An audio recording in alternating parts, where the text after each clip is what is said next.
सार्थक बनाते थे। एक युग जब गुरुकुल की व्यवस्थाएं थी और उस समय विद्या की देवी सरस्वती कहलाती थी। सरस मनोरम वातावरण गुरुकुल का जो सहज ही बालक को उसके गहन गंभीर ज्ञान को भी बड़ी सरलता से उस तक लाता है। और ऋषि मनीषी आचार्य सभी उस बालक की मानसिकता के अनुरूप ही शिक्षा को रोचक और सरस बनाकर उस छात्र तक लाते हैं। गुरुकुल में निरंतर उत्सव और महोत्सव का माहौल बना रहता है। बच्चों में जानने की जिज्ञासा बनी रहे, उसके साथ ही उनके मन की उमंग बनी रहे, तो निरंतर कोई न कोई पर्व और त्योहार गुरुकुल की देहरी पर आके खड़ा होता है और सारा वातावरण उत्साह के साथ जीवन के उन्हीं मूल्यों को जो हम वेद में पढ़ा रहे हैं, छात्रों को पुनः उत्सवों और नाटकों में ऋषिजन पढ़ाने लगते हैं। शहर जनपद के कोलाहल से दूर घने वन में जहां बालक एक बार आते जाते हैं, फिर शाम को लौट के घर नहीं जाते हैं। जब तक गुरुकुल में उनकी शिक्षा पूरी नहीं होती, वे वापस लौटकर घर नहीं जाते हैं। तो ऋषि संत और मनीषी जन जानते हैं कि बच्चों को किस प्रकार आत्मसात कराना है शिक्षा को। इसलिए प्रत्येक पर्व को शिक्षा के रूप में ही ग्रहण किया जाता है। अब आप होली के रंग में रंग रहे हैं, गुरुकुल में भी होली को वेद के रूप में पढ़ाया जाता है। कल रात को होली का दहन होगा और फिर अगले दिन प्रातः से आप रंग खेलेंगे।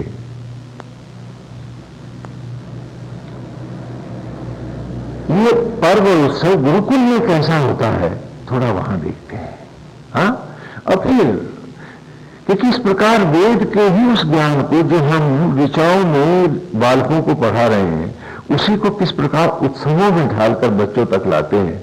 और ये परिपाटी फिर पीढ़ी दर पीढ़ी युगों को लांघती आज भी जीवित है, भले अब इसका रूप कुछ विकृत हो गया है, अथवा यूं कहें बदल गया है, उद्देश्य से भटक गया है।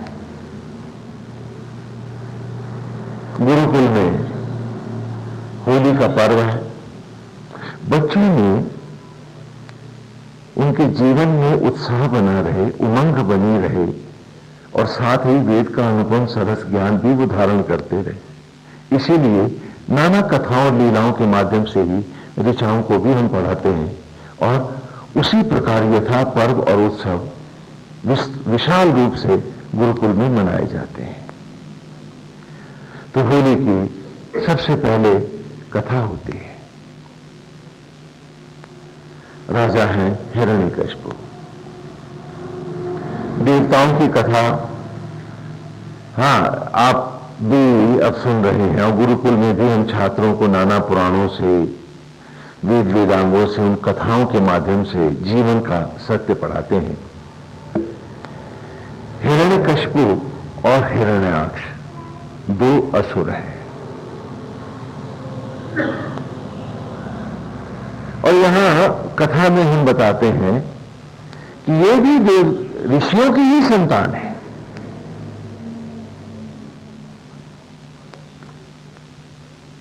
आज आप माला फेर लेते हैं, कुछ भजन गा लेते हैं तो मान लेते हैं कि भगवान प्रसन्न हो गए, लेकिन ये न भूलें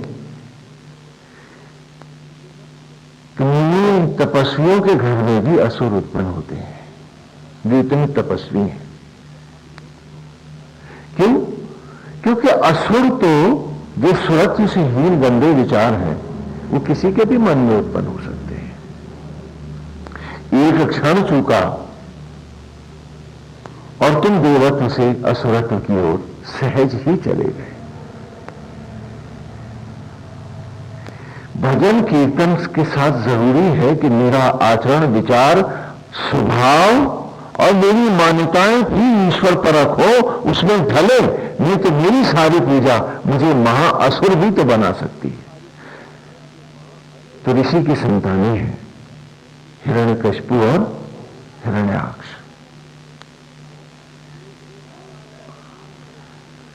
वे जो तपस्वी हैं, ऋषि हैं, और ऋषत्व ही ईश्वर का भी माता पिता है। इन ऋचाओं में जो हम पढ़ रहे हैं मेधा तिथि में, मेधा तिथि के जो पिता हैं उनका नाम हमने आपको बताया कर्दम ऋषि है, और इनकी माता का नाम है देवाहूति। देवाहूति नाम है। कर्दम कहते हैं कीचड़ को, क्योंकि एक ही अन्न और एक ही मिट्टी और पानी से संपूर्ण सचराचर बना है। उसमें देवत्व भी है, असुरत्व भी है। और मेधा तिथि लक्ष्मी के भाई हैं, क्योंकि लक्ष्मी जी भी जल से प्रकट हुई है। तो जो कुछ हम पाते हैं, और ये तन भी हमारा इसी कर्दम से आया है। कैसे आया है कि जब वही मिट्टी, वही तन मेरा देवों की आहुतियों में आया, आप ब्रह्म ज्वालाओं में यज्ञ हुआ, देवाहूत हुआ, तभी तो देवाहूतियों के द्वारा ये मां का नाम तुमने ये तन पाया, मनुष्य बने तो। क्योंकि सनातन धर्म में आदिकाल से भक्त को उससे परे भटकाना नहीं चाहा, उसको उसके जीवन के सत्य से ही जोड़ना चाहा है। तो जब जब मन साधना से हटता है, जब जब मन सुरत्व के से हटकर विषयों की ओर भागने लगता है, झूठी दंभ और मिथ्याभिमान में जाने लगता है, भौतिकताओं में फंसने लगता है, ईश्वर हमसे कट जाता है, हम प्रभु से कट जाते हैं, और जाने कब हम सारी माला फेरते हुए स्वयं में एक महाअसुर हो जाते हैं। और इस प्रकार दो भाई हैं, हिरण्याक्ष और हिरण्यकशिपु। सबसे पहले हम हिरण्याक्ष की कथा लेते हैं। कथा के साथ वेद का तत्व लेंगे, क्योंकि कथाएं तो अब चलो अच्छा है, टीवी सीरियल पर भी दिखाने लगे हैं, और इलेक्ट्रॉनिक मीडिया का कुछ तो सदुपयोग होने लगा है। ये बहुत अच्छी बात है। हम तो चाहेंगे इस तरह के कार्यक्रम और अधिक बढ़े, क्योंकि ऐसी ही सुंदर कथाएं सभी धर्मों में है, सभी संप्रदायों में ऐसी कथाएं जो उपदेशक हैं, ये उनको यदि उपदेश के साथ दिया जाए तो और भी उत्तम हो। हर व्यक्ति का मनोरंजन भी हो और ज्ञान भी हो, और यही होली है गुरुकुल की। हिरण्याक्ष है, तप करता है, व्रत होता है। जैसा तप हिरण्याक्ष करता है, हम में से कोई भी नहीं करता है। हमारे पास आसक्तियां और इच्छाएं ज्यादा हैं, और हम खाली साइकोसिडिशस में जाकर के मान लेते हैं कि हम बड़े तपस्वी हो गए ना। हिरण्याक्ष सच में तप करता है, घनघोर तप करता है, वरद होता है, और वर पाते ही क्यों? क्योंकि हिरण्याक्ष अपने स्वभाव और आचरण को नहीं बदलता है, उसे नहीं मांझता है, तो उसका आचरण उसकी सिद्धियों पर हावी होता है, और वो महाअसुर बन जाता है, और सभी देवताओं को सताने लगता है, ऋषियों को, तपस्वियों को, यज्ञ करने वालों को मारने लगता है, और सारी धरती को वो अपना स्थायित्व जमाना चाहता है। और फिर वो पृथ्वी को भी रसातल में ले जाना चाहता है, कि जिससे कि उसका एक छत्र राज्य रहे। ये हिरण्याक्ष कर रहा है। हिरण्य का अर्थ होता है सुनहरा, गोल्डन। हिरण्य माने सुनहरा, गोल्डन। जब जब आंख पर मैं और मेरों की विषांतता की का सुनहरा रंग चढ़ जाता है, मैं नहीं जानता हूं, मैं ही हिरण्याक्ष हो जाता हूं। आपने सुना है ना कि सावन के अंधे को हरा ही हरा नजर आता है। तो सारा तप मेरा मुझे महापतन की ओर ले जाता है।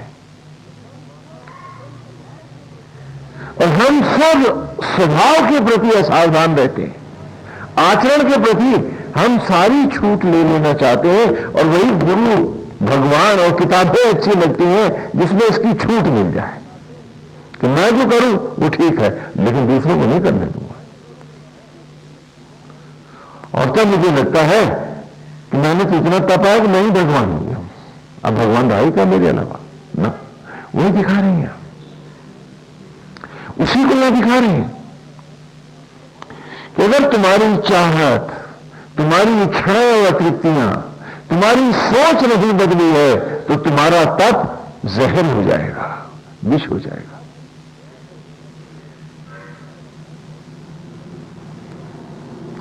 और तुम कभी भी ईश्वर का सामीप्य नहीं पाओगे, दंभ के नजदीक होते जाओगे, और ये दंभ तुम्हें हिरण्यकशिपु बना देगा, हिरण्याक्ष बना देगा। हिरण्याक्ष सभी देवताओं को सताता है, अजूल है, इंद्र आदि को भी भयभीत करता है। और तब हिरण्याक्ष से पीड़ित होकर सारा देव समाज, भक्त समाज श्री हरि के चरणों में आता है कि नारायण, हिरण्याक्ष से आप हमारा उद्धार करें। यदि आपने स्वभाव नहीं बदला है और हिरण्याक्ष आपके मन पर आ गया है तो उसका उपचार भी है कि आप अपनी ही आत्मा श्री हरि के शरण में चले जाएं, तो आपका एक बार फिर उद्धार हो जाएगा। और यदि आपने मान लिया कि हिरण्याक्ष ही आपका सब कुछ है तो श्री हरि चले जाएंगे, आपका जीवन हमेशा के लिए नष्ट हो जाएगा। उद्धार है साथ में, उद्धार है साथ में। सत्संग का पर्यायवाची है आत्मसंगी होना, न कि भजन गाना और खाली माला फेरना और उसके बाद गंदे स्वभाव आचरण और गंदे विचारों के साथ, अतृप्ति और इच्छाओं के साथ, भेदभाव के साथ इस विषांत जगत में जीना, ये कोई सत्संग नहीं। सत्संग ये है कि कीचड़ में भी आत्मसंगी रहना, कमल की तरह, है ना। क्योंकि जिस कीचड़ में कमल होता है उसमें कीट भी होता है, केचुआ भी होता है, और नाना प्रकार के रोगाणु भी होते हैं। तुम किसका संग कर रहे हो उसका ध्यान रखो। तो सत्संगी मानिए वो जो निरंतर आत्मसंगी है, जो अपनी आत्मा का संग किसी आचरण विचार व्यवहार में, लोकाचार में भी नहीं भूलता है, वही सत्संगी है, बाकी कोई सत्संगी नहीं। यदि हमें सत्य संग करना है तो हमें सदा सत आत्मा है, आत्मा का ही संग करना। प्रत्येक आचरण और विचार को, व्यवहार को पूछना है कि क्या ये आत्मवत है, यदि अनुचित है तो त्याग है, तो तत्क्षण त्याग देना है कि सब जाए, श्री हरि न जाए, उनका भाव न जाए, मेरा आत्म का संग न जाए। क्यों? क्योंकि जगत तो क्षण भंगुर है और आत्मा का मेरा सानिध्य और साथ निरंतर है, क्योंकि इसके बिना तो मेरा न जीवन है, न उद्धार है, न अस्तित्व है। जैसा कि आज की ऋचा में भी हमने लिया है कि साहना स्तवान आभर गायत्री नवी ऐसा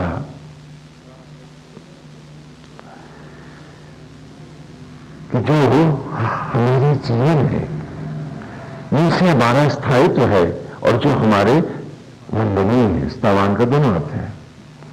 हाँ, जो हमें स्थायित्व प्रदान करने वाले हैं और जो हमारी स्तुतियों का अधिकारी है, वंदनीय है हमारे, ना माने हमारे सामान्य ज्योति जीव जैसे। तो यही है जो उनके आने से, उनके रहने से ही हमारा भरण पोषण है। भर माने भरण पोषण, भरतार, भरत, भरत शब्द का जो प्रयोग हुआ है, भरतम भरंतम भरतारम, जो आज कहते हैं ना जम्बू दीपे भरत खंडे, तो जो सबका भरण पोषण करने वाले हैं। गायत्रीन नदी ऐसा, यहां गायत्रीन का अर्थ गायत्री से ही है। गायत्री मंत्र को थोड़ा सा स्पष्ट कर लें तो गायत्री का यहां भाव आपको मिल जाएगा। गायत्री मंत्र में सबसे पहले हम ओंकार प्रणव को लगाते हैं। ओम भूर्भुवः स्वः तत्सवितुर्वरेण्यं भर्गो देवस्य धीमहि धियो यो नः प्रचोदयात्। ये विचार मंत्र है वेद का। तो ओम में 3 अक्षर है ना। यहां त्रय शब्द का प्रयोग किया ना, गायत्री, तीनों कालों का होने से तथा तीनों धाराओं के सहित होने से। 2 धाराएं, हाँ, क्या है कि ओम में हमने बड़े विस्तार से पढ़ा है, 3 अक्षर हैं, अ उ मा।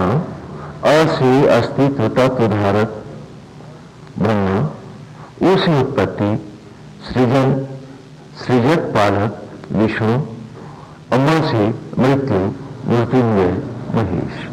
धारण सृजन और संहार के यज्ञों के द्वारा भू माने उत्पत्ति को करने वाला, भू माने होना, उत्पन्न होना, प्रकट होना। हाँ, अर्थ ले लो। तो ओम भू में हो गया भू, हाँ, राका सर्ग लग गया।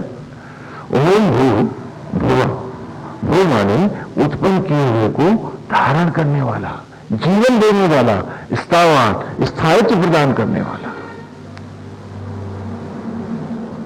उसे सारे सुखों और ऐश्वर्यों से परिपूर्ण करने वाला। क्योंकि आत्मा नहीं है तो हम कहां हैं? हमारे पास जीवन का क्षण कहां है और इस शरीर की रक्षा भी कहां है?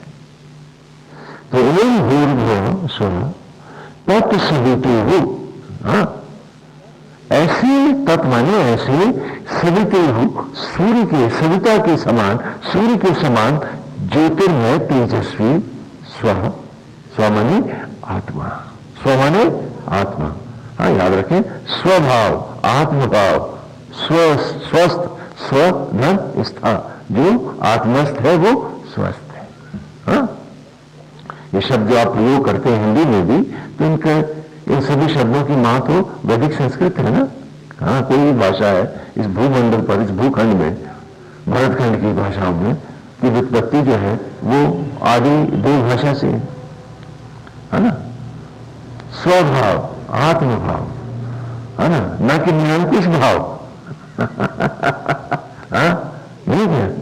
आज निरंकुश भाव को हम स्वभाव कहते हैं उसका तो स्वभाव है गुस्सा करने का। अरे भाई, स्वभाव तो आत्म भाव होता है, ये तो उसका निरंकुश भाव है।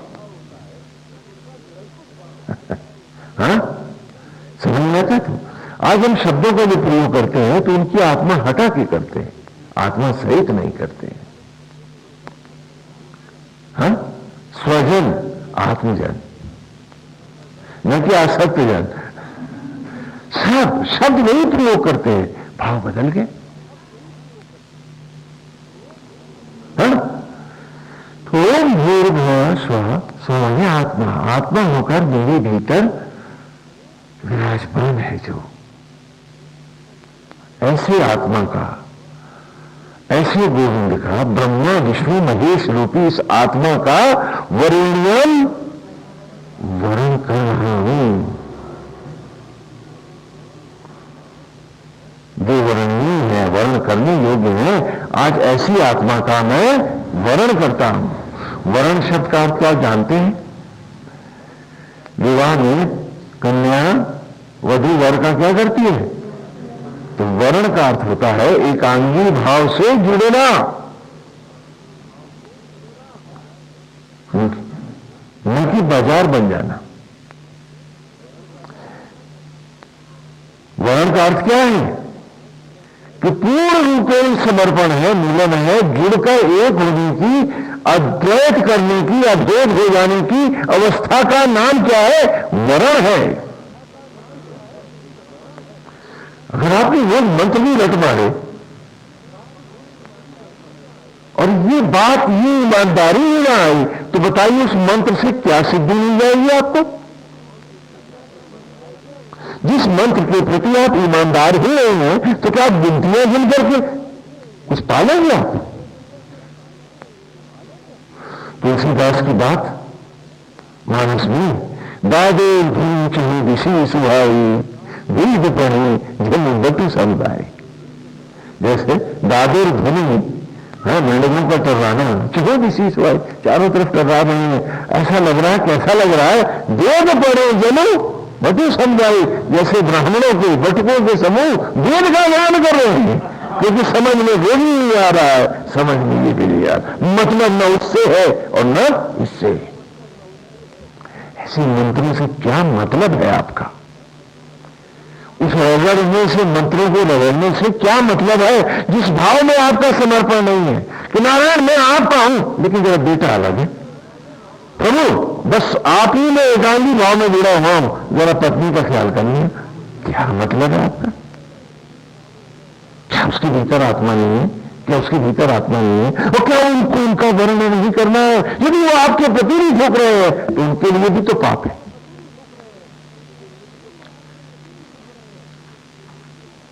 क्यों हम चाहते हैं ऐसा? जबकि मालूम है ट्रांसफरेबल पोजीशन है, जाना है और जाना है सबको अकेले अकेले, कोई जोड़े से जाएगा नहीं।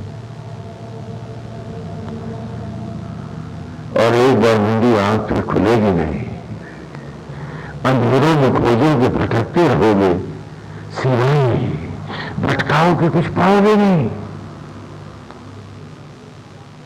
तो फिर मेरी इतनी चाहत बाहर क्यों भाग रही है कि मैं हर बार वरेण्यम का ही अनादर कर रहा हूं? हम पूछे अपने आप से।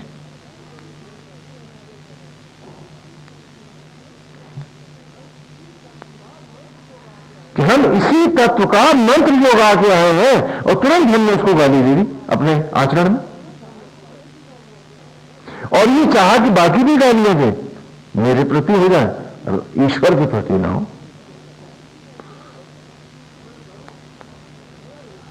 मैं करूं तो मेरा यश गाएं, भले भजन गाएं, लेकिन आशिक मुझ में रहे, अपनी आत्मा पर नहीं। यह हमने क्यों चाहा है? यह हमने क्यों चाहा है? क्योंकि मंत्र ये कौन कहे, आप पहले कह के आ रहे हैं। हाँ, हमारे सामने शब्द आया है, गायत्री निरी ऐसा।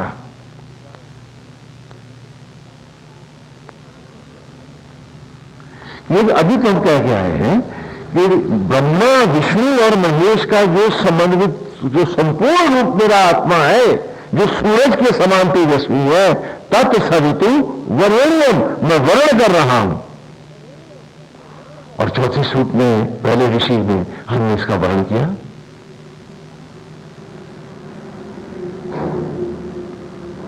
हमने इसका वर्णन किया और पूरी ईमानदारी से वर्णन किया। हाँ, और आगे भी कह रहा हूं कि तत्सवितुर वरेण्यम भर्गो देवस्य धीमहि। जो भरदार है मेरा, जो मुझे ज्योतियों से भरने वाला है, जो मुझे बुद्धि प्रदान करने वाला है, और प्रचोदयात् उसे प्रकाशित करने वाला है, उसे सुंदर विचारों को देने वाला है, जो मेरे शरीर को ज्योतिर्मय बनाने वाला है, ऐसे श्रीवर का मैं वर्णन करता हूं। इस मंत्र में बार बार जब मैं गायत्री मंत्र का जाप करता हूं तो बार बार मैं इस बात को दोहराता हूं। लेकिन क्या ये खाली दादर ध्वनि बन के रह जाएगी? इसमें कोई सच है, कोई ईमानदारी है? और मैं खाली मंत्र गाने के बाद पूछता हूं स्वामी जी कितने लक्ष्य जाप करने तो सिद्धि हो जाएगी? ये पता नहीं क्या होती है, तो ये तो आज तक पता नहीं आप लोगों को प्राप्त हो जाती। क्योंकि जिस मंत्र में मैं ईमानदार ही नहीं हूं, जिसे मैं मानता ही नहीं हूं, उसको रगड़ने के बाद मैंने कहा कि स्वामी जी मुझे कितनी सिद्धियां होंगी और मैं क्या पालूंगा? ब्रह्म के अलावा और तो क्या पालेगा? और अंधता से अधिक और क्या मिलेगा तेरे को आगे भी? ये तो इस मंत्र के प्रति, इसकी ज्योतियों के प्रति समर्पित और अर्पित नहीं है। और उसी भाव से कुछ मैं चाहता हूं सारे मेरे चेले बन जाए, मेरी जय जयकार हो जाए। नहीं चाहना, मेरा भी तो मंत्र के विपरीत जाना है। अरे हर कोई अपना भीतर जाए, सब कोई अपनी अपनी अंतरात्मा से जुड़े। क्यों? क्योंकि वो जो जीवन का क्षण देने वाला जो सोता है वो हर दिन में फूटता है, बराबर चल रहा है। तो हर कोई अपने अपने सोते पे जाके पानी पिए, मेरे पीछे कोई क्यों भागे? लेकिन नहीं, जब दम आएगा, जब मिथ्याभिमान आएगा, तो हमें हर व्यक्ति चाहेगा कि हर कोई मुझे ही माने, मेरे पीछे दौड़े।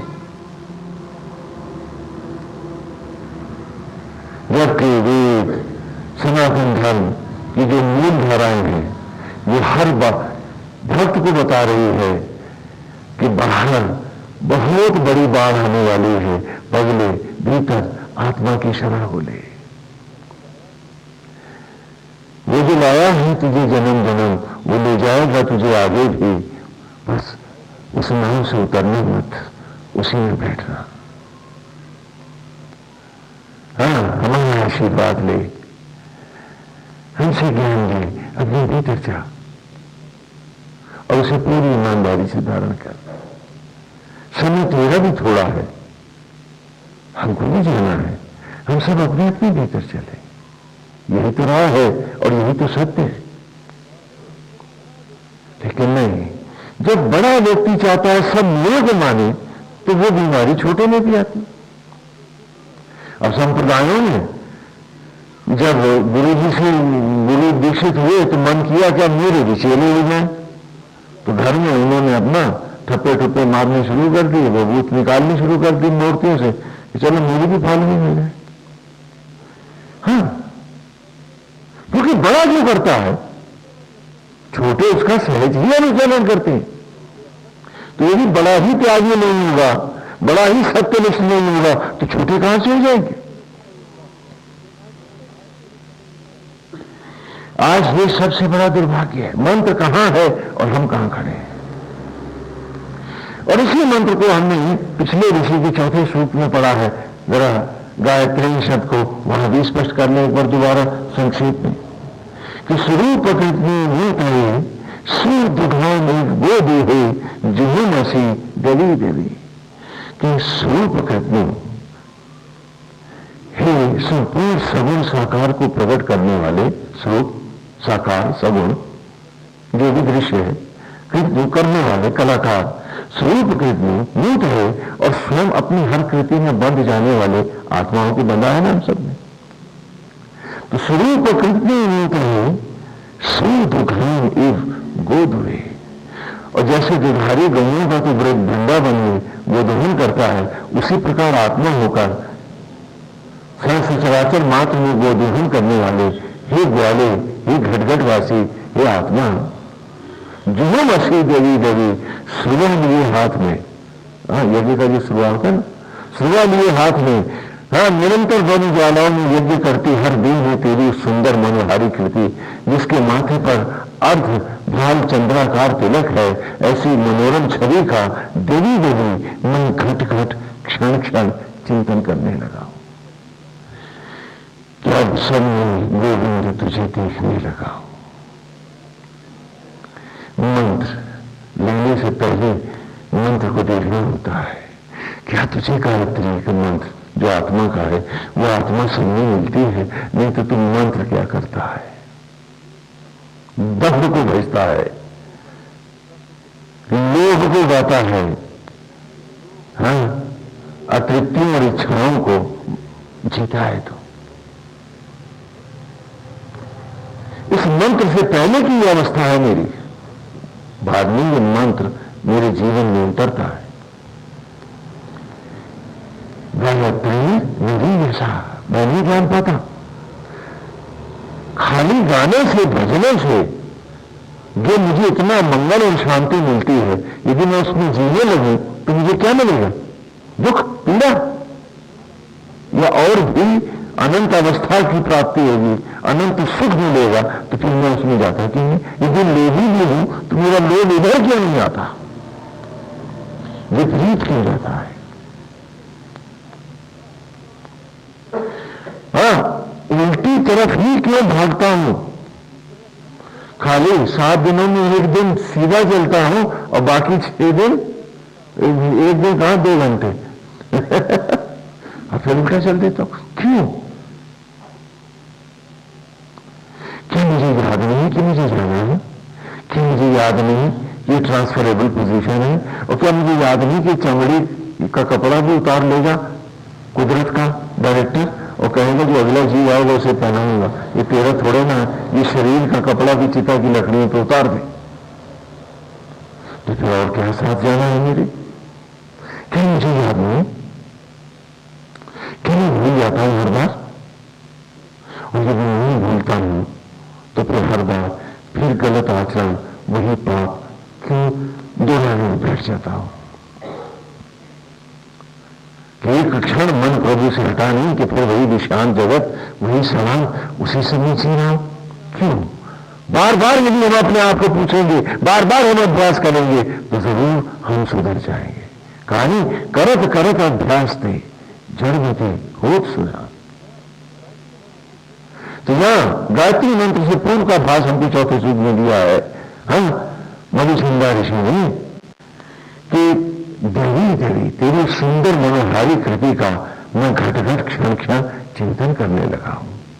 और जब झुकी हुई आंख नजर भीतर को आई है तो यहां पर भी गोविंद मैंने तेरी मनोहारी छवि पाई है और देखा है जो रूप तेरा अतिशय मनोरम ज्योतिर्मय, कथाओं और लीलाओं के सारे अमृत भाव जब उभर के मेरे भीतर उतर आए और उन्होंने तेरा पावन रूप प्रकट कर दिया है, तो मेरे मन में भी आज एक तड़प आई है कि जब श्रीहरि है भीतर तो वर्णन क्यों ना हो जाए। चौथे सूत्र में पढ़ा है, संक्षेप में दोहरा रहे, हमने बड़े विस्तार से इन विचारों को लिया है। आज जब वो सम्मुख है और शरीर का ये महल है मेरा, और कैसा अद्भुत महल है ये तन मेरा आज मंडप बना है और प्रकट है वो, और हर ओर उसी की बाकी मनोरम छवि का भाव है। जो मसीह देवी देवी, हर ओर उसकी बाकी रूप को, छवि को देख रहा हूं मैं। तो आज तन मंडप भी बना है और इसकी एक एक, इस महल की एक एक ईंट, एक एक रंग स्वयं ब्रह्मा ने भरा है। कोई माई का लाल इस शरीर का कोई हिस्सा बना पाता है क्या सिवाय उसके? ऐसा सुंदर महल है। लोग तो बिजलियों के बल्ब जलाते हैं, यहां तो ग्रहों और नक्षत्रों के टिमटिमाते दिए हैं, सूर्यों के प्रकाश स्तंभ है। ऐसा सुंदर महल है मेरे भीतर।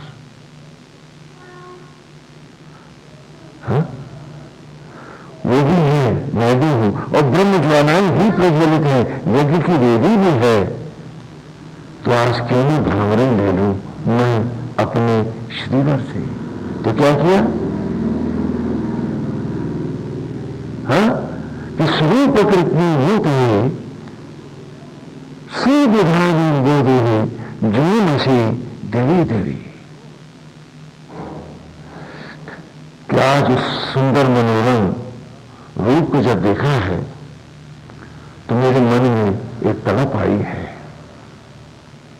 कि आज मैं क्यों ना बन के दुल्हन उस श्रीवर को अपना लो।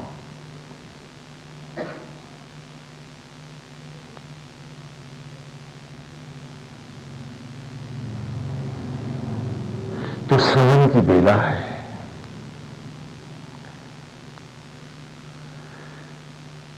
सवन कैसे होगा?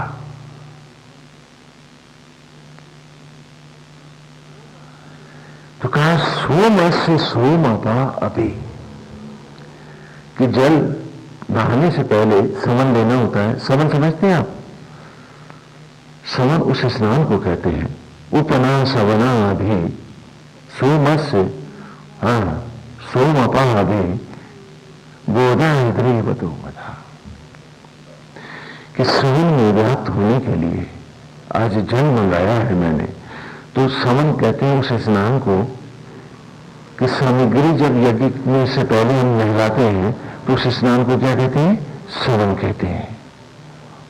उपना सवना गई सोम से सोम अपा अभी गोदा इधरी तो मदा। क्या सवन का मन हो रहा है? सवन जब सामग्री यज्ञ से पूर्व पवित्र की जाती है, नहलाई जाती है, तो मंत्रों के साथ जब उसे नहलाते हैं तो उस स्नान को क्या कहते हैं? समन। जब बालक को पवित्र करते हैं जन्म के बाद तो उस स्नान को भी क्या कहते हैं? समन स्नान, है ना? और उसके अपभ्रंश हो गए, कहीं सौर कहते हैं कि इस समन है। और मृतदेह को पितृयान पर, चिता की लकड़ियों पर अग्नि को समर्पित करने से पूर्व जो नहलाते हैं उस स्नान को भी क्या कहते हैं? समन स्नान। और विवाह से पहले वधु जो वर के जल से नहलाई जाती है उस स्नान को भी क्या कहते हैं? तो यहां चारों भाव में आया है कि पुनः सवना भी। तो आज सवन की बेला ही है। सोम से ज्योतियों का जल है। सोमपा ज्योतियों के लिए ज्योतियों का जल है। ज्योतियों के लिए सवन है और जल भी ज्योति है। क्यों? कि जिसका वरण होना है वो प्रियतम तो ज्योतिर्मय है। वो तो गोदा है, ज्योतियों को देने वाला है, संपूर्ण सचराचर को ज्योति देने वाला है। वो तो सूर्यों का सूर्य है, आज वरण है जिसका। तो गोदा इधरी मतो मधा। क्या ज्योतियों का जल से ये तन रूपी सामग्री नहलाई जाएगी? ये जीव रूपी दुल्हन विवाह के पूर्व वर के जल से नहलाई जाएगी।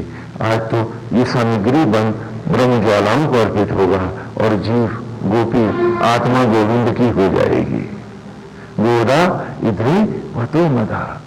तो आज जब नहलाई जा रही है ये गोपी, तो क्या है कि बड़ा नीच है, एक अनजाने से भरी है, अजनबी से मिलने की बात है, अजनबी जहां जाने की बात है, एक हल्का सा स्मरण है और अथाह नशा चढ़ा है आज उसका होने का। गोदा इधरे वतो मदा। और वो मद भी कितना बड़ा है कि जैसे धरती भावरों के मद में फंसी, गोदा ज्योतियों को देने वाले सूरज के हर ओर भावरे ही लिया करती है, मधमाती झूमती ही रहती है। आज धरती का मद चढ़ आया है। क्यों? क्योंकि गायत्री मंत्र मेरे भीतर उतर आया और आपने सूखे मंत्र रगड़ दिए, कोई मतलब नहीं था और सिद्धियां टटोलने लगे आप आंखें नीच करके। अब मैं कैसे कहूं कि बगुला भक्ति में बैठे थे, क्योंकि बगुला भक्ति में भी बड़ा सार होता है। नहीं सुना आपने? आंख नीच कर ध्यान लगावे तुरंत तपस्या का फल पावे। क्यों भाई साधु या कोई कंगला? नाना बगला, बगला तुरंत मछली मिल जाती इसको। साधु को तो बहुत दौड़ना पड़ेगा। तो कैसे कहूं कि बगुला जैसे आंख नीच करके भक्ति करके फट से मछली ले लेता, तुम्हें भी सिद्धि मिल जाएगी। है ना? हम गले में डाल के जनता को दिखाना, सब तुम्हारी जय जयकार करें। क्या बात है?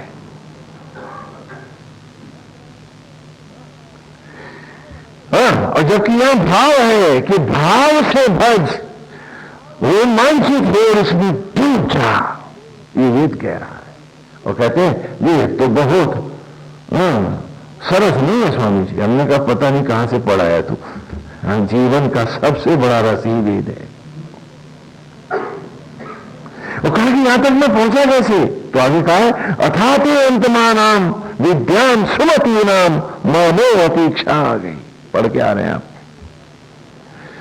कि ये गोविंद आज तेरे स्वर्ण का वर्णियों का ये अवस्था मैंने कैसे पाई कि मैं जीवन भर नाचती रही अपने आप को हल्दी के उपटन से। तो अथाते अंतमानाम, वो अन्न हल्दी का उपटन क्या था? विद्याम सुमति नाम, विद्या और सुमति के उपटन से। ये हल्दी की साधारण न थी। तो अथाते अंतमानाम विद्याम सुमति नाम मानो अतीक्षा आ गई और अपने आप को सारी भौतिकताओं से, इस वाह्य जगत से मां मानी नहीं, हटाती रही, अलग करती रही। और किसी भी ख्याति को, किसी भी दंभ को अस्वीकार करती रही। इन सबसे मेरा क्या ठिकाना है? मुझे तो पिया के देश जाना है। ये आज जो दिख रहे हैं ये कल नहीं दिखेंगे, यहां से तो मुझे जाना ही है। तो क्यों नहीं मन लगाना? अरे जिसके संग जाना फिर उसी का क्यों ना हो जाना? खाली मंत्र क्यों गाना? मंत्र ही क्यों ना बन जाना? पर ही विग्रमाश्रितम इंद्रम पृछा विपस्थितम यस्ते सखी भा आवरम। कि अपने आप को बराबर तैयार करती रही, विद्या और स्मृति के उपटन से भी कैसे रगड़ती रही कि परे ही दूर हटाती रही अपने आप को, विग्रह इंद्रियों के विषय रूपी विष से रहित करती रही। ऋतम इंद्रम स्था, और आत्म ज्वालाओं में तेरी ज्योति में ही स्थित होती रही, तेरे भाव में बनी रही, तेरे रूप में जमी रही। विपम इंद्रम स्था पृछा विपश्चितम, और हर अतीत को नकारती रही, सबको जलाती रही। जो हो गया ठीक है, बुरा किया किसी ने तो बुला दिया, भला किया किसी ने तो बुला दिया, मैं तो तेरे रूप में जमी रही। यस्ते सखी व्यावरम, इसीलिए तो इसी के कारण तो हे सखा आज तेरा वर्णन करने को मैंने ब्रह्म ज्वालाओं तक, इन भावनाओं तक आ पाई, तुझसे मिल पाई और अधिकार से कह सके कि मुझे ले। उत ब्रुवंतु निदो निरंतश्चिदारत दधाना इंद्रियत्वा। उत संशय, ब्रुवंतु बनावट, निदो अज्ञान निंदा आदि, निरंतश इन सबका परित्याग करती गई। उत ब्रुवंतु निदो निरंतश इन सबसे अलग हटकर चिदारत एक ही भाव से मन को तुम्हें में बिठाए रहे। मुझे ऐसे धारण कर, दधाना इंद्रिय दुआ, जैसे अग्नि संध्याओं को धारण करती हैं, गोविंद आज तो मुझे ऐसे ही धारण कर कि जैसे संध्या लपटों में जाकर लौटाई हो जाती, ज्वाला हो जाती है, मेरा तेरा मिलन हो और फिर कुछ बाकी ना हो, कुछ लौटना भी ना हो। आज तो ऐसा मिलन करके दिखा दे। ये मंत्र है गायत्री, और बिल्कुल हम छात्रों को पढ़ाते हैं, उनको रोम रोम गिराते हैं इस मंत्र में।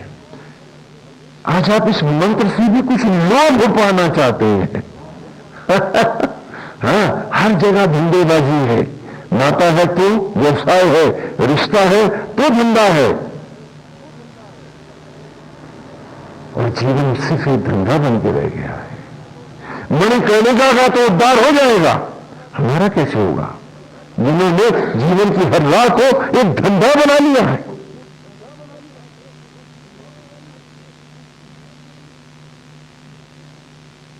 कैसी विचित्र बात है। तो कहा कि सदास्तवान आभर गायत्रेण नवी यशाहा, जो गायत्रियों के द्वारा ही, धारण सृजन संहार के यज्ञों के द्वारा ही नवी यशा हमें नूतन नूतन जीवन बारंबार ये रूप देता रहा है।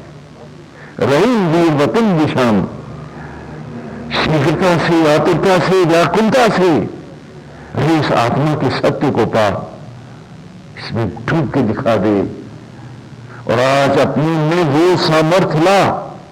हर बार नपुंसकता की बात मत कर, वो मिट जाएगा। और जो कमाया है वो भी गवा जाएगा। वीरवती ईशम, तो इस ईश्वर में, ईश्वर में, उस परमेश्वर में, सत्ता में, उस सामर्थ्य में एक होने के लिए आज पूरी सामर्थ्य के साथ संकल्प लेके आ कि अब तो वरण है तो वरण रहेगा। ऋचाएं हैं, भारी हैं, छात्रों को गहराई तक बिठाने के लिए ही ये कथाएं हैं। और ये है हिरण्याक्ष जो आज आया हुआ है कि मंत्रों को रगड़ करके जो सिद्धियां पाने वालों हिरण्यकशिपु बनोगे कि हिरण्याक्ष, और कुछ नहीं बनोगे। रावण बनोगे कि ताड़कासुर, शुभ बनोगे अथवा निशुंभ, सोच लो अपना।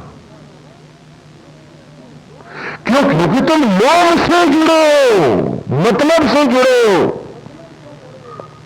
तुम्हारा उद्धार कैसे होगा? वो ईश्वर जो तुम्हें सिद्धियां देगा वही तुम्हें मारेगा भी फिर। क्यों? क्योंकि तुम तो हरिद्रोही हो, बात वर्ण की करते हो और वरना चाहते हो थोथी जगत को, मिथ्या जगत को, झूठे दंभ को, अपनी जय जयकार को। और आज ये पीड़ा हमारे किस स्वामी में नहीं है, किस धन्ना सेठ में नहीं है, और किस गृहस्थ में नहीं है। हाँ, क्या कहते हैं आप इसे? Ego problems. हाँ, हर एक को अपनी ईगो प्रॉब्लम्स है। इसके कारण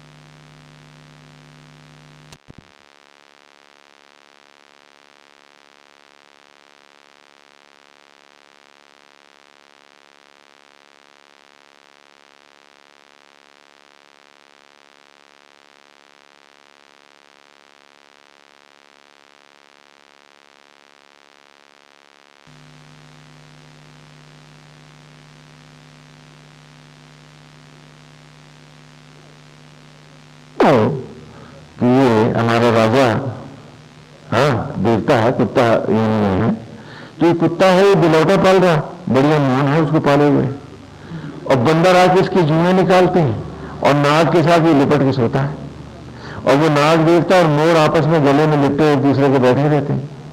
जो जन्म जात वैरी में वो भी इकट्ठे बैठे हैं, और आपके घर के सगे ईगो प्रॉब्लम में फंसे बैठे। सबके पास सिद्धियां हैं, ये सच नहीं? क्यों? क्योंकि आपने इस मंत्र का अनादर किया है, गाया नहीं है, अपमान किया आपने। हिरण्याक्ष बन के मंत्र मत गाओ, क्योंकि जब तक हिरण्याक्ष है, सुनहरा रंग चढ़ गया आंख पे, हर चीज सुनहरी दिखेगी। क्या पाओगी तुम? और क्या पाया है तुमने अब तक?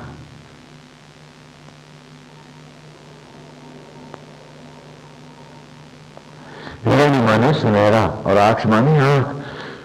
और क्या किया इसने उठा करके धरती को रसातल में डुबा दिया हिरण्याक्ष ने। और धरती चिल्लाई कि तो मेरा विनाश करने जा रहा है, मैं डूबती जा रही हूं, नारायण मेरा उद्धार करो। और जब तुम्हारी आंख पर किसी भी विषय का सुनहरा रंग चढ़ जाता है, तुम्हें सारा जगत वैसा ही तो नजर आता है। हर व्यक्ति को जो उसका भाव होता है वही तो चारों तरफ दिखता है।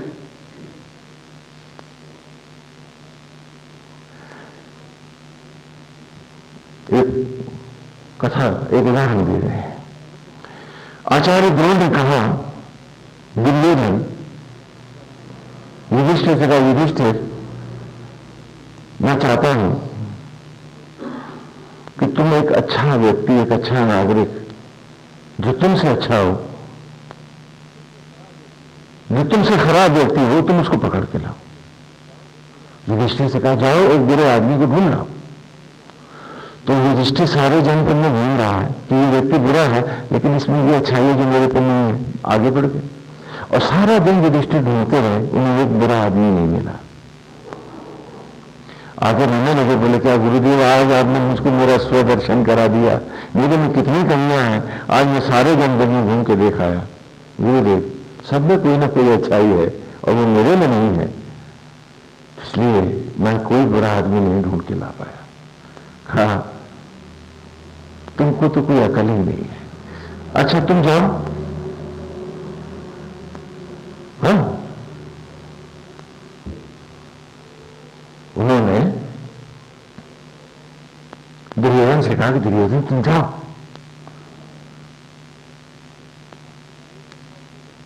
तुमने एक अच्छा आदमी ढूंढ ला, ये तो बुरा नहीं ढूंढ पाया तो अच्छा ढूंढ ला। तो दुर्योधन गए और कहने लगे मुझे तो एक भी अच्छा आदमी नहीं दिखा, बुरों से भरा बड़ा जंगल है सारा।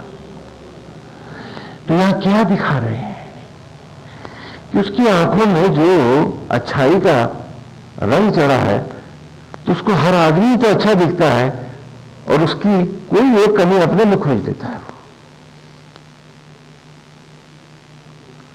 तो युधिष्ठिर को हर कोई उससे अच्छा दिखता है और दुर्योधन को सारे ही बुरे दिखते हैं। तो जब जब सोना चढ़ जाता है, विषय का सुनहरा रंग आंख पे चढ़ जाता है, व्यभिचारी को हर व्यक्ति व्यभिचारी दिखाई पड़ता है। दूसरा उदाहरण देते हैं आपको, हिरण्याक्ष कब हो जाते हैं? आपके घर में नौकर है, वर्षों से है, लेकिन उस दिन आपका पर्स खो गया तो आपको लगा किसी ने उठाया, और अब वो वहां क्यों खड़ा है, वहां से घड़ी उठाएगा। आपको पक्का यकीन है इसकी हर हरकत में चोरी है।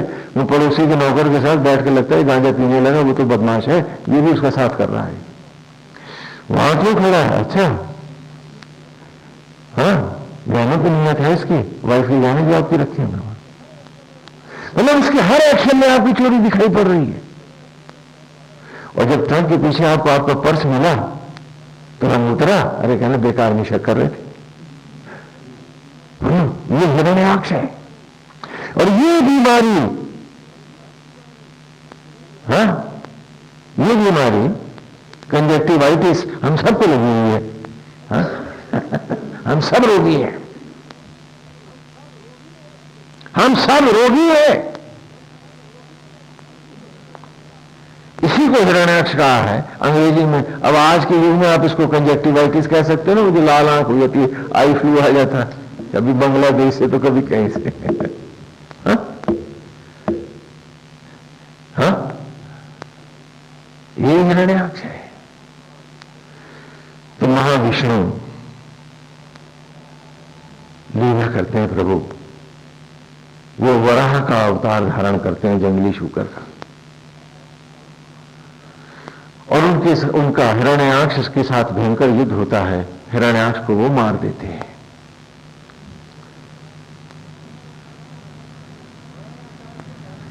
वराह अवतार क्यों धारण करते हैं? शूकर की क्या विशेषता है कि वो सदा सीधा चलता है और सीधे ही प्रहार करता है, वो घूमता नहीं है दाएं बाएं, उसकी गर्दन भी नहीं, कि जो अपने लक्ष्य पर सीधा है, कि जो वराह की तरह सीधा प्रहार करेगा, वरण वही करेगा, वराह ही वरण करेगा। भगवान ये लीला करके दिखा रहे हैं। और जो दाएं बाएं देख रहा है कि ये तो करता नहीं तो मैं क्यों करूं, तो वो कहीं नहीं जाएगा। जो दूसरों के बिस्तरे ढूंढ रहा है उसका बिस्तरा कभी नहीं बंधेगा, उसने अभी लपेटा कि नहीं, उसकी तो गाड़ी छूट ही जाएगी। और जब मारा गया हिरण्याक्ष, हिरण्याक्ष का वध कर दिया और हिरण्याक्ष मारा गया, तो हिरण्यकशिपु को बड़ा क्रोध हुआ उसके भाई को कि मेरे भाई की हत्या विष्णु ने की है। तो उसने घनघोर तप किया, भयंकर तप करने लगा हिरण्यकशिपु। और जिन दिनों वो तप करने गया उसकी पत्नी गर्भवती थी, वो तो तप में लगा रहा। इधर इंद्र ने देखा कि इसका तप बहुत बढ़ गया है, तो उसने चाहा कि उसकी पत्नी का वध कर दे वो। तो जब वो ऐसा करने के लिए उसको पुष्पक विमान से नहीं जा रहा था, लीलाओं में आपने पूरे सीरियल देख रखे और कथाएं तो आप सब सुनते ही हैं हमारे कथावाचकों से। वह बहुत रस के साथ आपको कथाएं सुनाते हैं, रस आप पी लेते हैं, कथा आप फेंक देते हैं, और उसमें आप भी कोई है, इससे आपको कुछ लेना देना ही नहीं। हाँ, जबकि वो कथा में कि सारे पात्र आप हैं, उसे समझो, उसे अपने भीतर उतारो। तो नारद के समझाने पर उसने छोड़ दिया और नारद उसको ले गए, और वहां जिन दिनों हिरण्यकशिपु घनघोर तप कर रहा था, उन्हीं दिनों बालक उत्पन्न हुआ उनकी पत्नी के, ऋषियों के मतलब गुरुकुल में ही, ऋषिकुल में ही, और वहीं पर उसका नामकरण किया नारद ने प्रहलाद। क्या नाम है? प्रहलाद। यही हमारा होली का त्योहार है। प्रहलाद को का बचपन जो है ऋषिकुल में सत्संग में बीता। कहते हैं सत्संग उबारे और कुसंग डुबाए। और आज आप सबको चिंता है ना, स्वामी जी लड़के कहना नहीं मानते, स्वामी जी हाँ लड़के बहुत शैतानियां करते हैं और बहुत तंग करते हैं। रोज मैं सुनता हूं, बोला क्यों नहीं, कुसंग जो करते हैं, और आप ही का तो संग करते हैं, फिर भी कुसंगी। हाँ, और यही बालक प्रहलाद असुर का पुत्र है और ऋषियों के आश्रम में पला है, श्री हरि नाम का संकीर्तन करता है, हरि को ही अपना सब कुछ मानता है।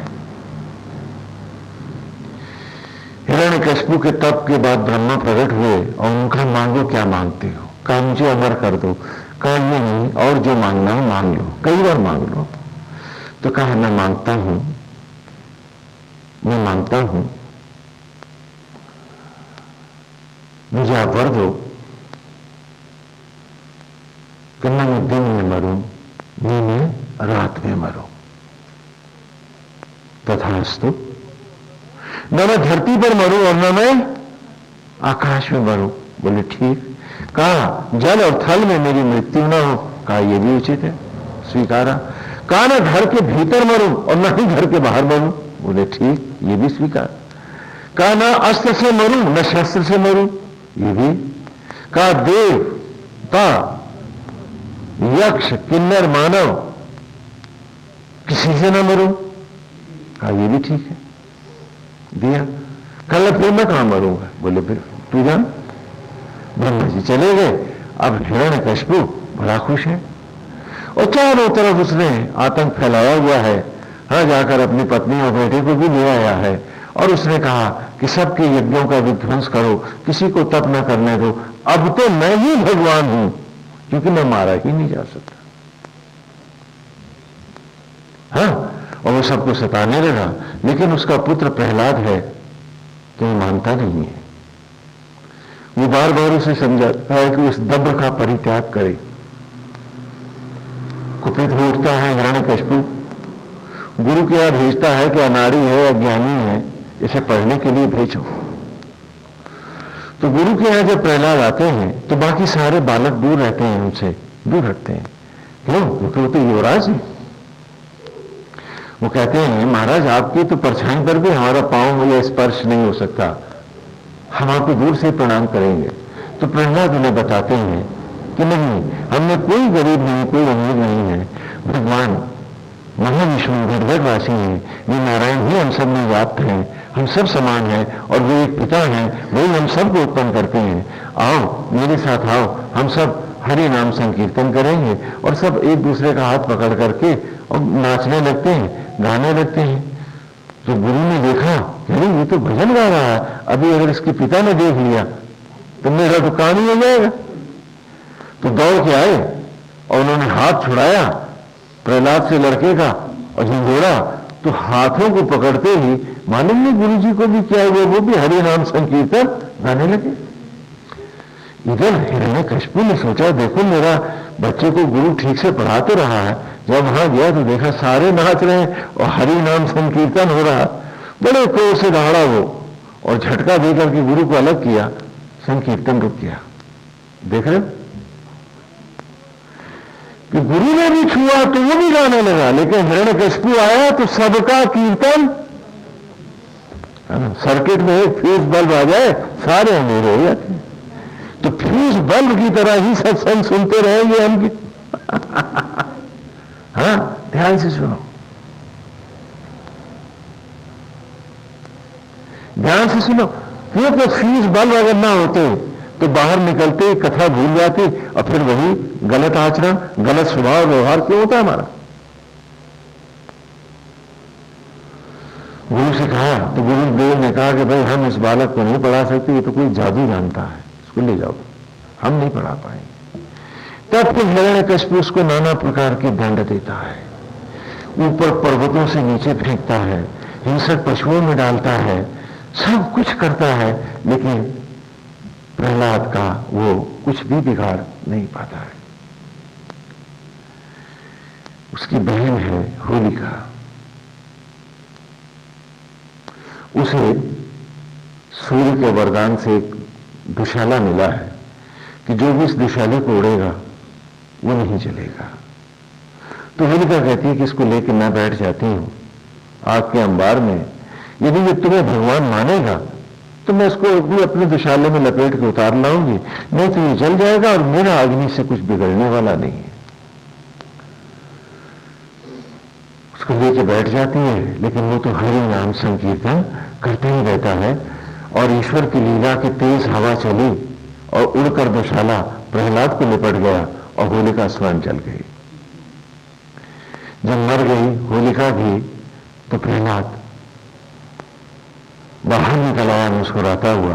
तो हिरण्यकशिपु बहुत दुखी हुआ और उसको अपने महल में ले जाकर कहने लगा कि कौन है ये तेरा श्री हरि जो तेरे द्वारा मेरे सारे संबंधियों का वध कर रहा है, कहां है वो? तो कहा वो तो सर्वत्र है। तो कहा इस खंभ में भी है। तो खंभ पर प्रहार करता है, खंभ फट जाता है और उसमें भगवान नृसिंह प्रकट होते हैं। उनका आधा धड़ सिंह का है और आधा मनुष्य का है। तो ना वो पूरे मनुष्य है और ना ही वे पूरे पशु हैं, ना। हाँ, और भगवान नरसिंह जो है उसको परास्त करते हिरण्यकशिपु को उठा लेते हैं और ला करके महल के भीतर से बाहर लाते हैं, दहलीज पर बैठ जाते हैं।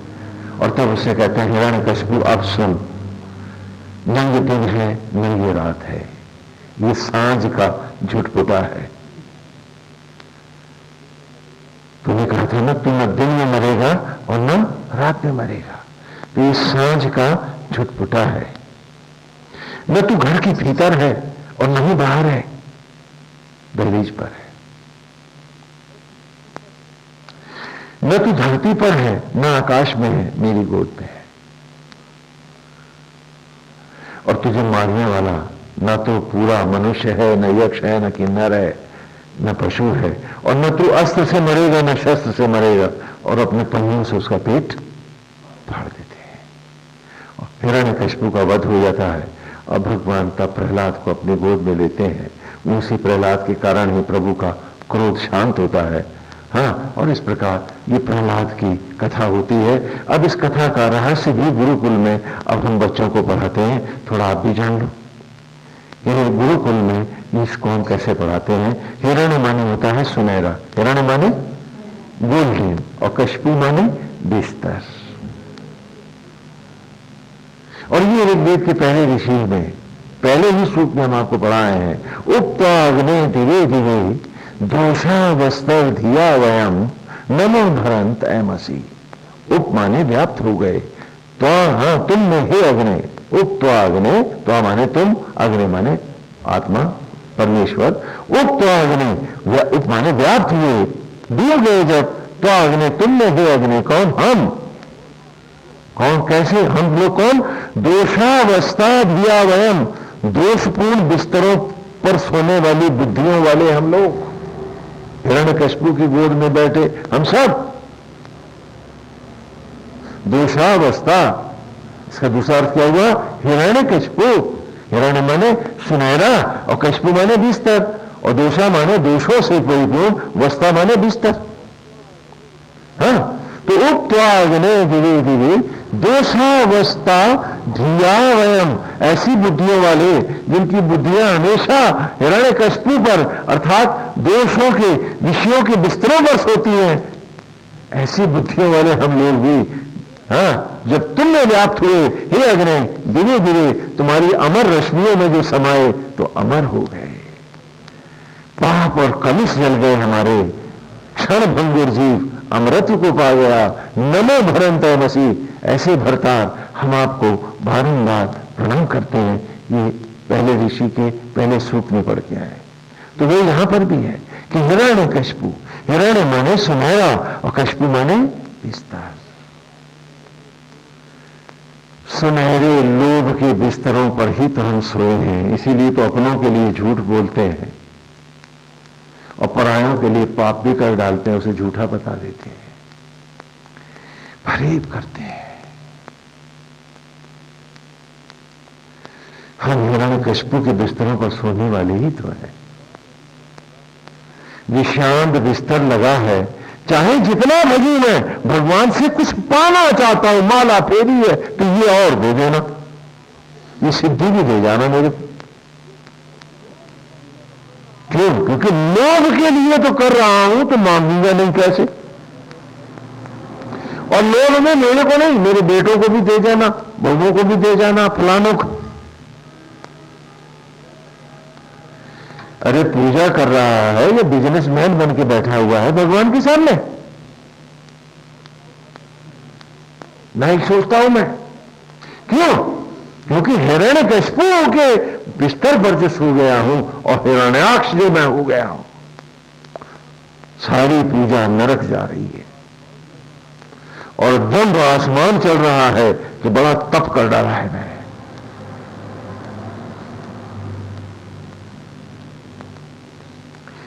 इसलिए कहा कि आत्मा की साधना के लिए स्वभाव आत्म भाव को ला, निरंकुश भाव हटा। यदि तू दूसरों को क्षमा नहीं कर सकता गलतियों के लिए, तो तेरा प्रभु भी फिर तुझे क्षमा नहीं कर सकता। यदि तू सब पे दयावान है तो नारायण तुझ पे दयावान है। यदि तू सबके साथ झूठा और गलत व्यवहार कर रहा है तो ईश्वर तेरे को देखना भी नहीं चाहता है। तेरी माला किसी काम की नहीं, तू फांसी ले ले उस माला से स्वयं। तो माला हो, माला का रस हो, माला का भाव हो, माला का स्वभाव हो, माला ही जीवन हो, आचरण हो, तब माला माला होती है।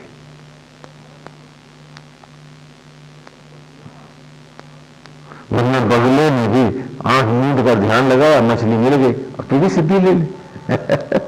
इतनी जल्दी न मिलती है।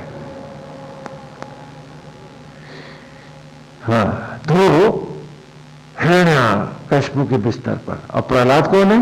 प्रा माने होता है, प्रा माने अमर, दिव्य, ज्योतिर्मय, विशेष, विलक्षण। और हलाद शब्द का अर्थ है मस्ती। आह्लाद शब्द जो है उसमें धन हलाद है। तो हलाद माने मस्ती।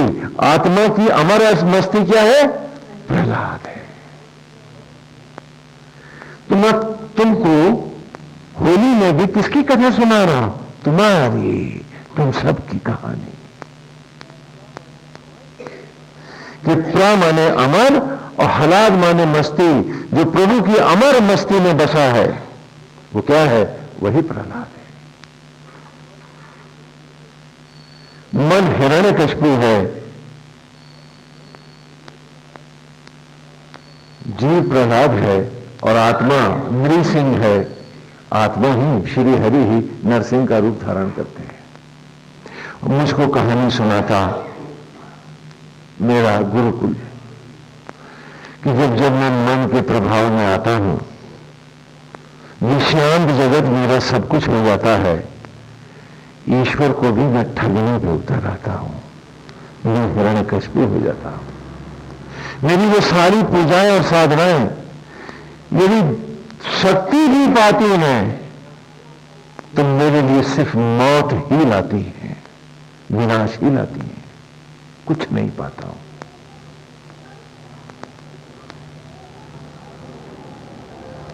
प्रहलाद का सहज हरि नाम संकीर्तन मेरी किसी भी साधना और सिद्धियों से बहुत ऊपर हो जाता है।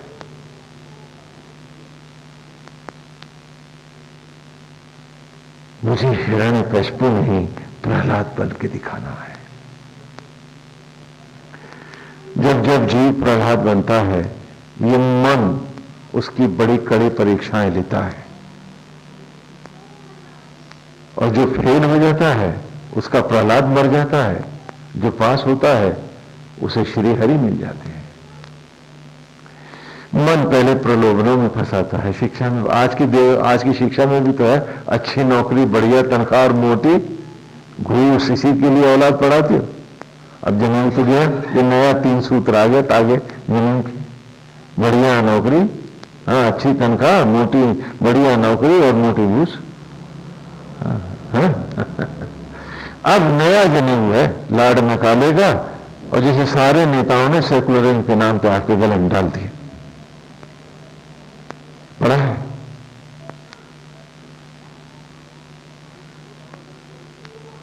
तो गुरु भले वहां हरि नाम संकीर्तन न रुकवा पाए हो, यहां तो नेता ने रुकवाई दिया है कि खबरदार धर्म ग्रंथ नहीं पढ़ा सकते स्कूलों में। अल्पसंख्यक संप्रदाय पढ़ाएंगे, चाहे बाइबल हो, कुरान हो, कोई भी अल्पसंख्यक संप्रदाय ग्रंथ है वो पढ़ाया जा सकता है। बहुसंख्यक अपने ग्रंथ नहीं पढ़ा सकते। हिरण्यकशिपु ने आदेश दे दिया है, हाँ, तो अब प्रहलाद चाहे भी तो पढ़ने जा ही नहीं सकता। ये बड़ी विचित्र बात है। तो प्रा माने अमर, आह्लाद माने मस्ती, लेकिन प्रहलाद को परीक्षा शुरू होती है। वो लोग देते हैं कि तू राजा का बेटा है, कहा नहीं, सीए राम मैं सब जग जाने, एको ब्रह्म तुत्यो नास्ति। यहां न कोई राजा है, न गरीब है, न अमीर है, हम सब एक पिता की संतान है। वो आत्मा होकर हम सब में विराजमान है, उस एक शक्ति से ही हम सब प्रकट होते हैं। प्रहलाद मन के भेद नहीं मानता है, प्रहलाद मन के भेदभाव नहीं स्वीकारता है। हिरण्यकशिपु उसे नाना प्रलोभन देता है, जब नहीं तो फिर यातनाएं देता है। हाँ, इस काम की चिंता, बेटे की चिंता, बहू की चिंता, फलाने की चिंता, फलाने की प्रॉब्लम, ये कौन? ये हिरण्यकशिपु ला रहा है कि इसका प्रहलाद मरे, और ये मेरी रहा है। भले ये साधना करे, लेकिन ये साधना असुर बन के ही करे, सुरत में न कहीं चला जाए। ये सारी परीक्षाएं हैं तुम्हारी। अरे जब तुम तन का एक रोया नहीं बना सके तो तुम और कर कह सकते हो उसकी इच्छा के बिना? तुम्हारा एक ही धर्म था कि तुम पूरी तरह से उसकी शरणागति में बैठे हुए, उसी की मस्ती में प्रहलाद में बने हुए, तो अपनी ड्यूटियों को पूरी ईमानदारी से अंजाम देते, एक कर्म योगी की तरह कर्म करते, फल हो जाने, कर्मण्य वा अधिकारस्ते। लेकिन इतना सा काम नहीं करना चाहते, तुम विषांत होकर फंसना चाहते हो, तुम प्रहलाद की हत्या करना चाहते हो हर दिन हर क्षण, और झूठे दंभ को, हिरण्यकशिपु को पालना चाहते हो मिथ्याभिमान के लिए। मेरी चौधराहट हो जाए, सब मेरे गीत गाएं, हाँ बड़ी चौधरी बनी है, वो बहुत बड़ा चौधरी बन के बैठ गया। इसी में झूठ के लिए कपट करते हो, और खोते क्या हो? अपने भीतर का प्रहलाद, आत्मा की मस्ती। क्योंकि भेद आया और अभेद गया, तो जब आत्मा का भाव ही चला गया तो आत्मा की मस्ती कहां रहती? वो जो प्राणी मात्र में भेद नहीं करता वही प्रहलाद जानता है, वही प्रहलाद बन सकता है। तो प्रहलाद है आत्मा की अमर मस्ती में समाया हुआ, वो किसी से भेद नहीं, वो प्राणी मात्र में नारायण का भाव रखता है, अपने कर्तव्यों के प्रति निष्ठ है, जो ड्यूटी को ड्यूटी के लिए करता है, और एक क्षण भी आत्मा का संग नहीं छोड़ता है। श्री हरि संकीर्तन को ही अपनी सांस और धड़कन बनाता है, और उसी के रूप में, उसकी मस्ती में, उसके रोमांच में जीता है। वो हर जीव प्रहलाद होता है। बोलो, कथा समझ में आती है? और जब प्रहलाद पर मन अपना हावी होना चाहता है, तब भगवान ब्रह्म ज्वालाएं स्वयं नर सिंह, हिंदी सिंह कहते हैं ब्रह्म अग्नियों को। हाँ, हिंदी सिंह में नर और सिंह दोनों है ना, लेकिन नर सिंह क्या कहलाते हैं? नरा कहते हैं किसको? नारायणी कहते हैं ना ब्रह्म अग्नियों को। ब्रह्म ज्वालाएं प्रकट होती हैं, और ये मन परास्त होता है और हिरण्यकशिपु मारा जाता है। प्रहलाद स्वयं इस सिंहासन पर आता है, मन का नहीं, जीव का शरीर पर अधिकार होता है और ये स्वर्ग हो जाता है। स्वधनर्भ स्वर्ग, आत्मा की सीमा में चला जाता है, स्वर्ग पाता है। देखो हिरण्यकशिपु के वरदान ही मन के वरदान हो तुम्हारे, कि ये न दिन में मरेगा न रात में मरेगा। मन मरता है क्या? बोलो। ये न धरती पर मरेगा, न आकाश में मरेगा, न जल में मरेगा, न थल में मरेगा। मन मरता है क्या? ये ना अस्त्र से कटेगा, न शस्त्र से कटेगा, कोई काट सकता है इसे? ये मरेगा भौतिकता और अध्यात्म की दहलीज पर। ये जीवन की दहलीज पर आकर के ही इसको परास्त किया जाएगा, नरसिंह के द्वारा, अर्थात आत्मस्थ होकर ही मन को जीता जा सकेगा। और जिसने मन में जीता अपना, उसने जग में क्या जीता? वो तो सर्वहारा पराजय को पा जाता है। इसी उत्सव को, भगवान की इस लीला को, प्रभु की इस लीला को यूं नाटकों के द्वारा हम गुरुकुल में दिखाते हैं। अपने हम बताते हैं कि प्रहलाद बनो, सब पर आत्मा का रंग डालो, सबको सीने से लगा लो। आज हर कोई हर किसी की सीने लगेगा, क्योंकि आज भेदभाव का हिरण्यकशिपु मारा गया है। आज अभेद प्रहलाद होगा। इसलिए एक दिन ही सही आप सबके गले मिलते हो, उसकी जात नहीं पूछते। पूछते हो क्या? अरे ये हर दिन करो, यदि प्रहलाद बन के जीना है तो। इसे नित्य प्रति करो, इसे अपना जीवन बनाओ, क्योंकि अभेद नहीं गया, अभेद नहीं हुआ, भेद नहीं गया तो ऐसा व्यक्ति स्वर्ग भी नहीं पाता है। उसका सारा का सारा तप नष्ट हो जाता है। उन्हें तो जीव मात्र में नारायण का भाव लाना है। आज आपके घर में ये वैमनस्य, ये तनाव, आपस में अपने ही बेटे आपके नहीं जुड़ रहे, पत्नी और पति में नहीं बन रही। क्यों? क्योंकि आपने अभेद जी को, अर्थात हिरण्यकशिपु को अपने घर में बसाया हुआ है और प्रहलाद से कहा है कि दहलीज के भीतर मत आना। आज उसका ये कारण है, सिर्फ यही एक कारण है कि आप लोभ के लिए, विषयों के लिए, आसक्तियों के लिए और पाप के लिए आप जीना चाहते हैं और उसके बाद कुछ मालाएं फेरकर बहुत बड़े साधुपने का स्वांग भर के समाज से ये सम्मान भी पा लेना चाहते हैं। ये आपकी जो भावना है वो आपको न इधर का रखती है, न उधर का, न घर के न घाट के। अर्श और फर्श दोनों ही आपके नहीं होते।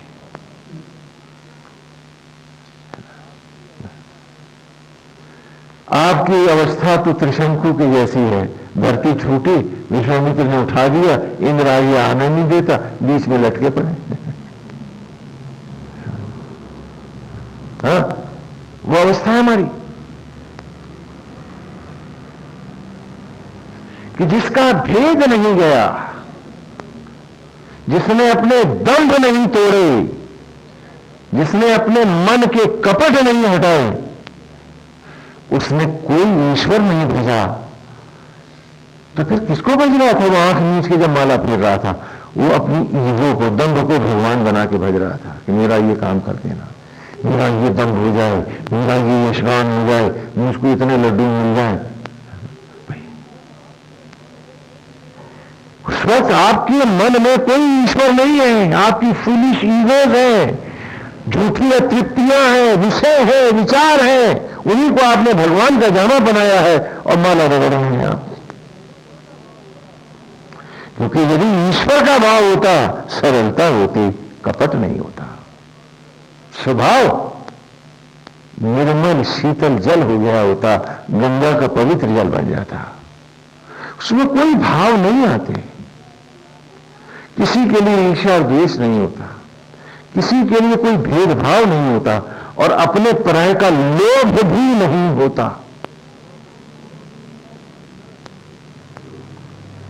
आईना है ये कथाएं, ये लीलाएं कि जिसमें आप अपना चेहरा भीतर बाहर का पढ़ सकें और अपने आप को पहचान सकें। और जिसने अब नहीं पहचाना वो क्या, उसने कब पहचाना? क्योंकि मौत तो हर द्वार खटखटाएगी ही। हाँ, हमारे बीच में हमारे संत वालिया साहब एक दुर्लभ भक्त थे। हाँ, पिछली शिवरात्रि को यहीं से प्रवचन सुने और टेम्पो से जा रहे थे और महाशिव को प्राप्त हो गए उसी में। जाने कब किसकी का बारी हो। वही युधिष्ठिर की बात, यक्ष ने पूछा कि इस धरती पर सबसे आश्चर्यजनक क्या है? कहा कि रोज एक अर्थी उठाते हैं और उन्हें भी जाना है, ये भूल जाते हैं। इससे बड़ा और आश्चर्य क्या हो सकता है? मत भूलो, मत भूलो इस बात को।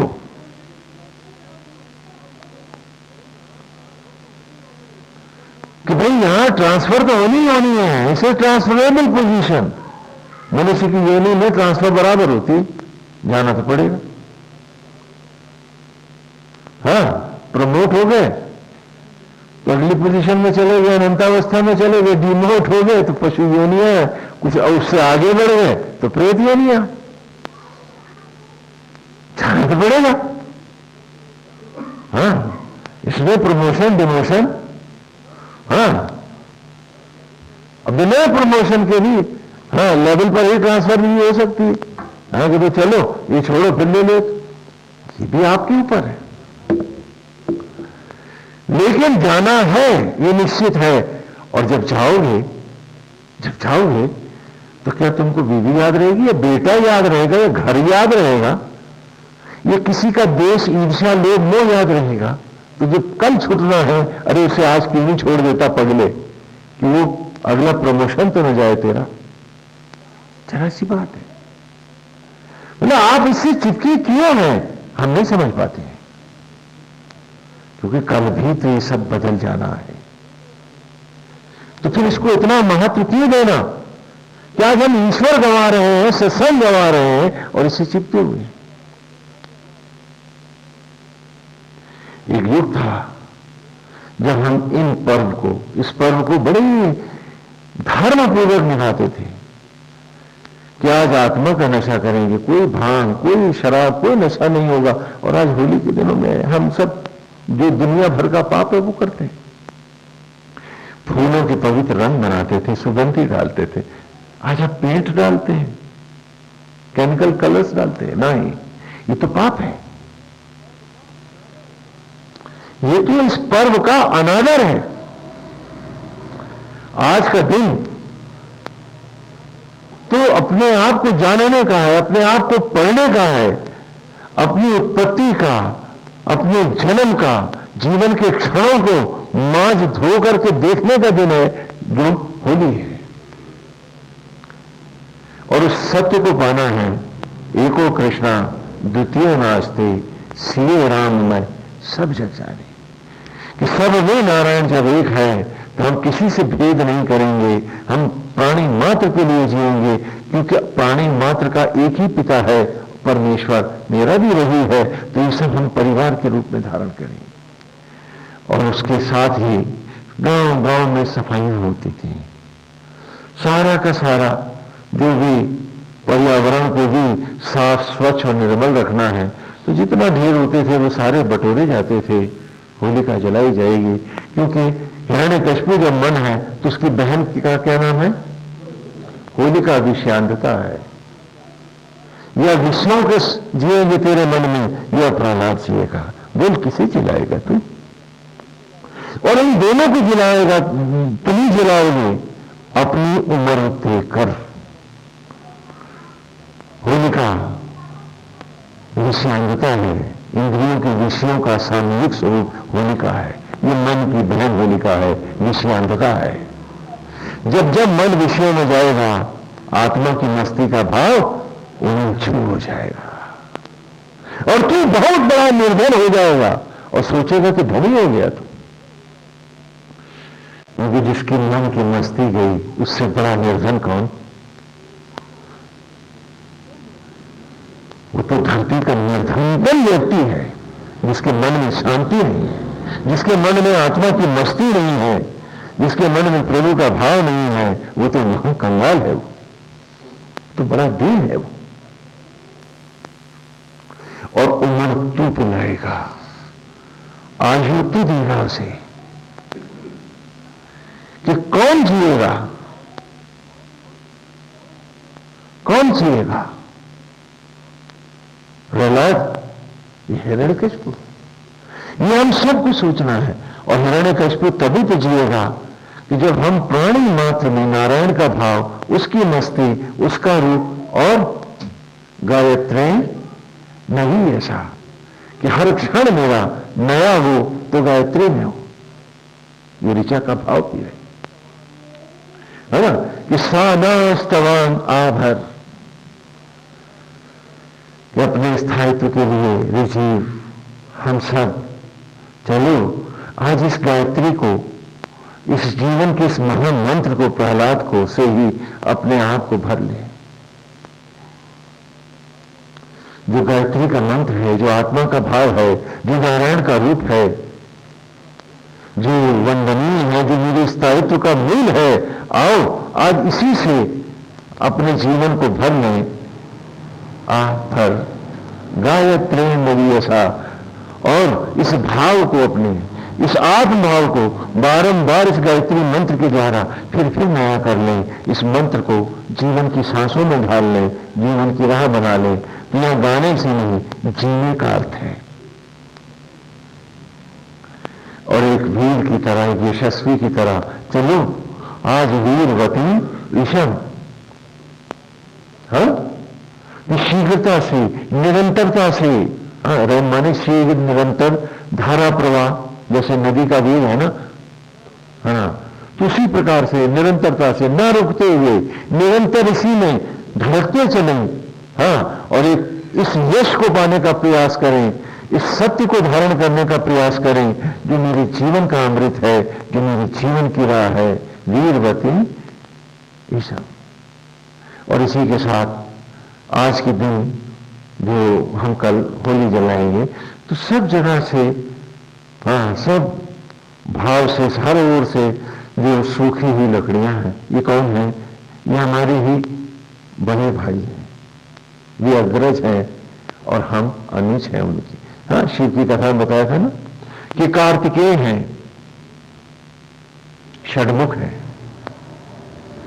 शिव और पार्वती के बीच नदियों में बहे, वन संपदा बनकर के, पेड़ों बनकर के लहलाने लगे।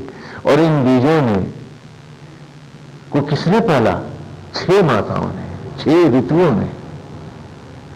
और उसके बाद ये कार्तिकेय है और हम सब गणेश हैं, आटे के उट्टन के बने हैं हम सब।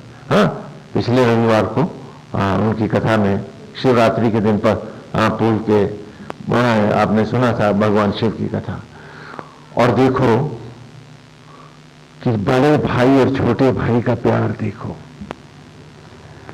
आज आपके 2 सगे भाई, 2 परिवार नहीं इकट्ठे रह सकते, लेकिन प्रकृति में आज भी बड़ा भाई पिता और माता दोनों का रूप धारण करता है। नहीं दिखता क्या? हम आज भी उसी की गोद में बैठे हैं, ये देखो। क्योंकि ये वन्य संपदा ही तो हमारे बड़े भाई हैं, अग्रज है। आज भी ये हमें शिशुवत पालते हैं,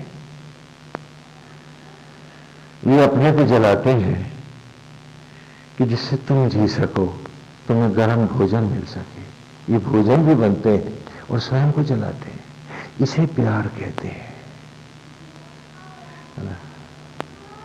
आजकल लव स्टोरियां आप बहुत सुनते हैं, और सुबह से शाम तक आई लव यू भी गाते होंगे फिल्में देख देख कर। लेकिन ये देखो प्यार उसका, कि आज भी मैं इनके लिए शिशु हूं, मुझे गोद में उठाए हैं। ये कार्तिकेय ही तो है। हमें इनसे वो प्यार लेना था, वो भाव लेना था, उस अभेद तत्व को पाना था। जब देखते हैं कि खंडित हो रहा हूं मैं, तो अपनी ही गोद में स्वयं चिता की लकड़ियां ये बन जाते हैं। और हम हैं कि आज हम अनुज का कोई धर्म नहीं धारण करते, लेकिन ये अग्रज का भाव नहीं त्यागते हैं।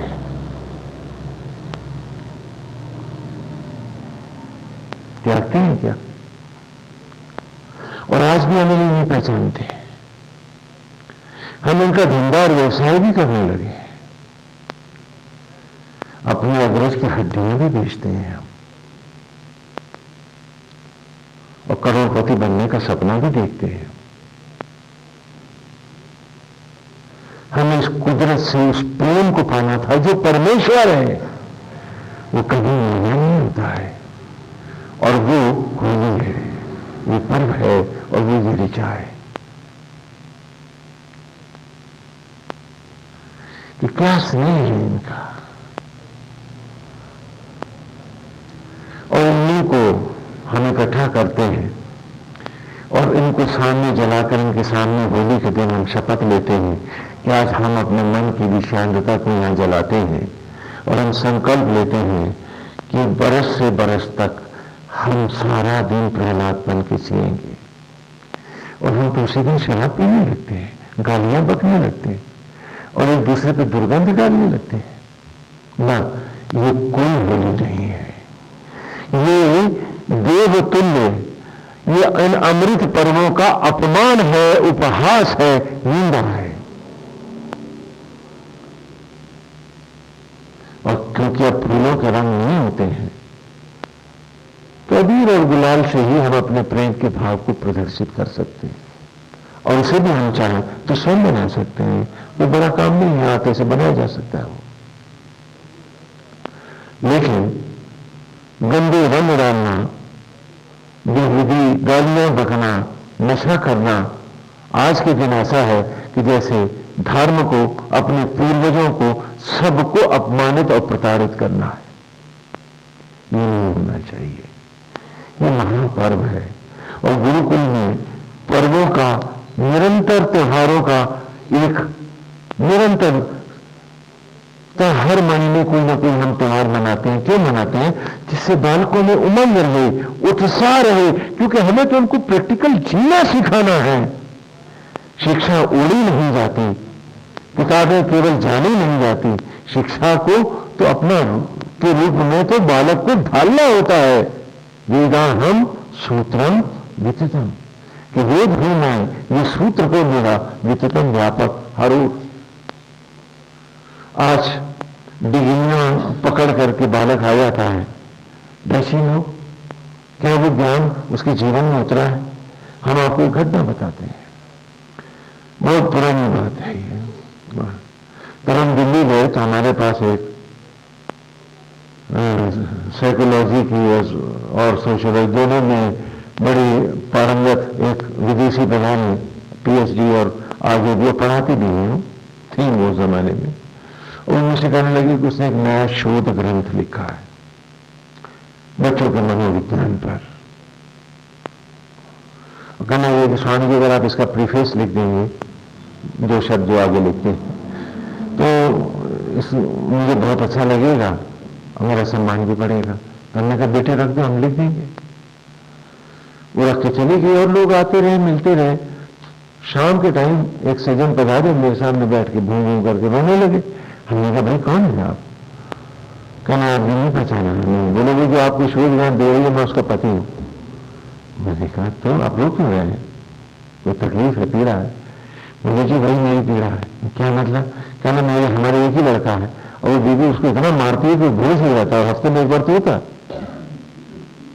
उसने शोध ग्रंथ लिखा है बाल मनोविज्ञान पर, और वो पढ़ाती भी है। और अब जब ये किताब छपेगी तो बहुत से देशों में ट्रेवल भी करेगी, और वहां लेक्चर भी देगी।